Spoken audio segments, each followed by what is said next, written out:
because I've had surgery myself and whatnot, that you just get given this needle and you go to sleep, right? That's what everyone thinks. Yeah. It's not.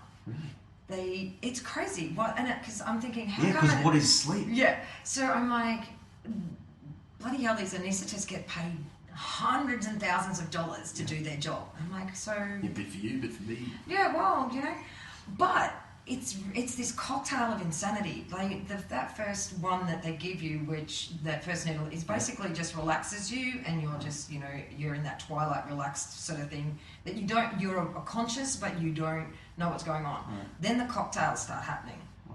And that's when you go to sleep.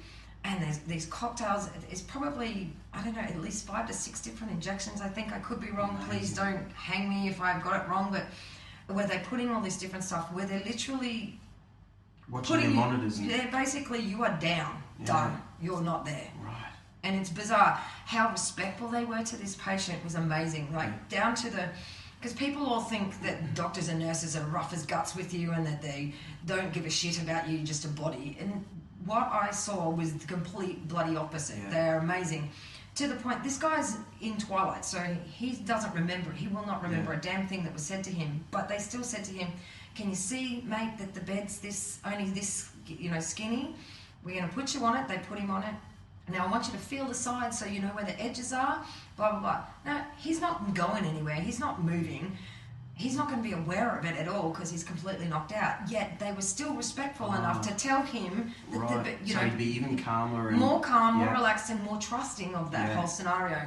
Everything they did was all right down to covering his eyes and covering him because we're working on his mouth. So covering him so that if he did wake up for whatever reason, he wasn't completely spun out or anything like that. So it just was very cool to see just the respect level, how comfortable they make him, to keeping his body warm with the coolest bloody blanket I've ever seen in my life.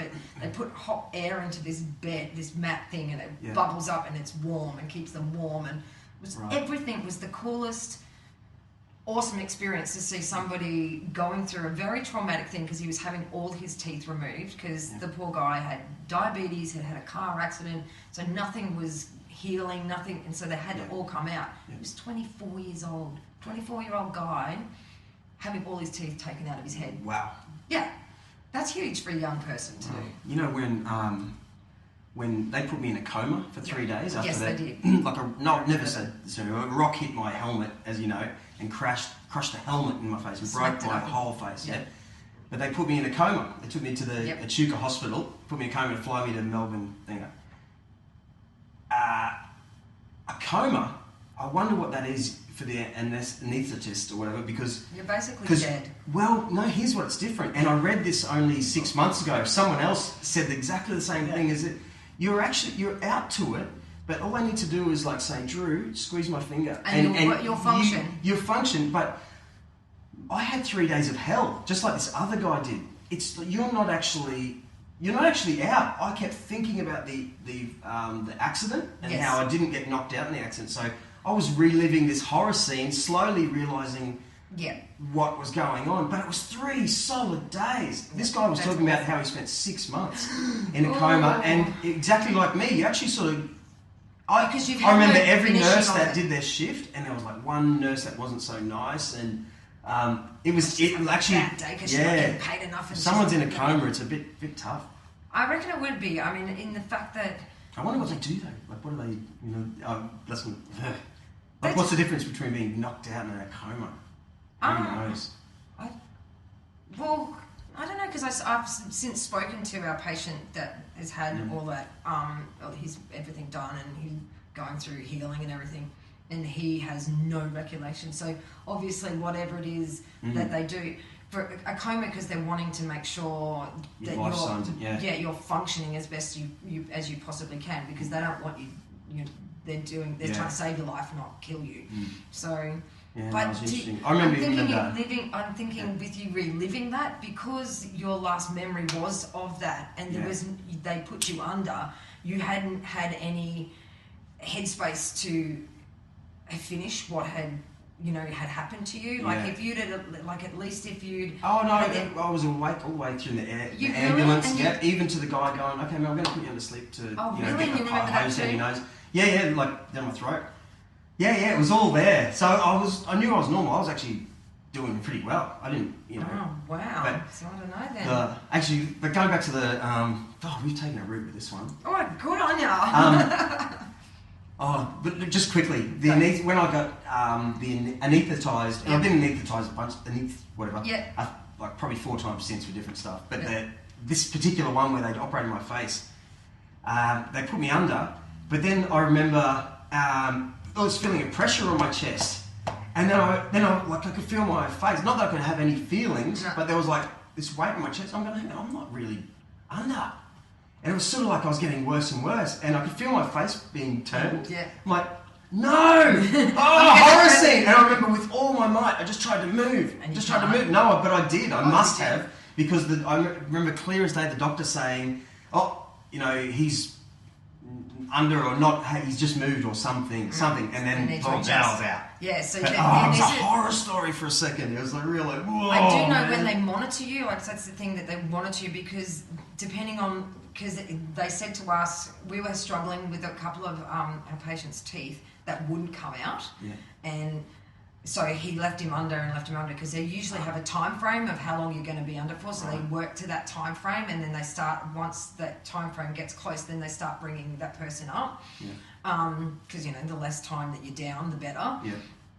Anyway, and because all of a sudden this tooth just came out, and both Steve and I were like, high five, got that damn tooth out, you poor bugger, rah. And we started stitching.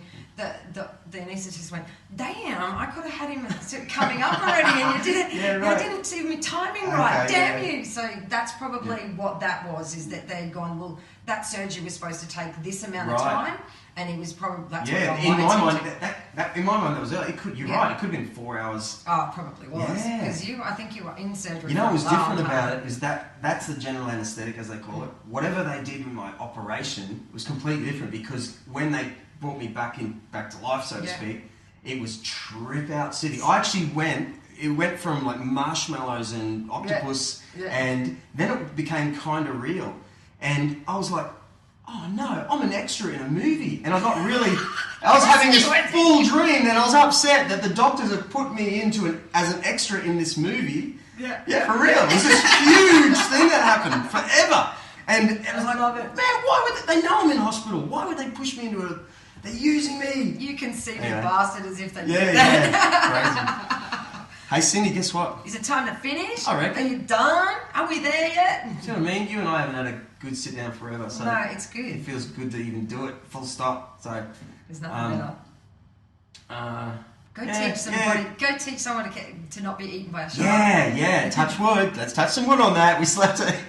I'll touch my brains. I'm going to teach them the whole thing.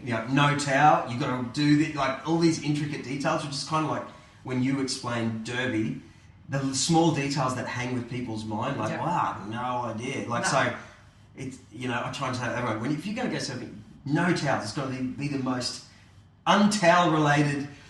You need to run from the house or the car. Free as a bird! Yeah. Hey, you just reminded me of something. Let's end this like this. What? Let's end this like this. Ready? Summer loving had me a blast. Summer loving happened so fast. I met a girl crazy for me. I met a boy cute as can be. Do-do-do-dum. Summer days drifting away. Ooh, all the summer nights. Weather, ooh, yeah! You're awesome. All right, love ya. Hey everyone, thanks for dropping into this podcast. Please subscribe to everything and review it if you like. Next week's going to be a great week. I've got a good old friend, Lucas Smith, dropping by. We're going to talk about heavy metal. And then I've got Lee Kelly coming in. Lee's a guy I used to know from racing dirt bikes. But he's the kind of cat that everyone knows. Every time I see him, he's delivering Soundgarden to a stage or something. He's in the music industry as well. And currently doing social media for all kinds of companies, namely Summernats, the big car festival in Canberra. Anyway, it's going to be great fun. Thanks for tuning in. Have a good weekend. Crack cracks. Yeah.